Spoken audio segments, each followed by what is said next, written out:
मेरे नाज़रीन मुसलमान भाइयों, हमने दो चीज़ें जो निकाह और ब्याह में दो चीज़ें होती है वो मैंने पहले पार्ट में बना दिया। अब दूसरा पार्ट यहाँ से शुरू होता है।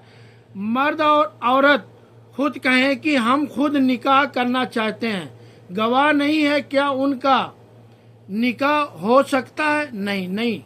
यह दो चीज़ें हिजाब और कबूल, दो गवाहों का होना, और तीसरी चीज़ जो वह हक महर वह वाजिब है।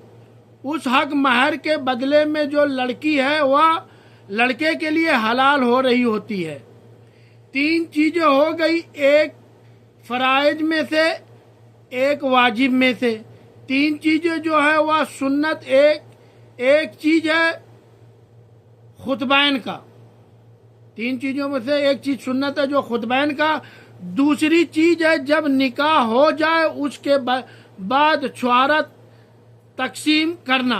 तीसरी सुन्नत जो है दावत वलीमा जो है उसका निकाह किया जाए, यह भी सुन्नत है। तीन चीज़ें सुन्नत, एक वाजिब और दो चीज़ें जो हैं निकाह के अरकान में से हैं। माशाअल्लाह आप लोग भी समझदार बैठे हैं। यह जो 6 चीज़ें हमने बयान की है यह शरई निकाह के लिए ज़रूरी है। इन 6 चीज़ों में आपने कहीं मंगनी का तस्करा सुना? पता चला मंगनी जो है शरीयत के खिलाफ है।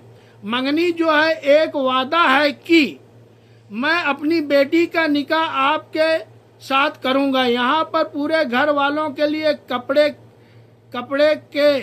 कपड़े ले जाना, अंगूठी बनाकर जाना, निशानियां जाके देना, इसका शरीयत में कहीं भी कोई तस्करा नहीं है।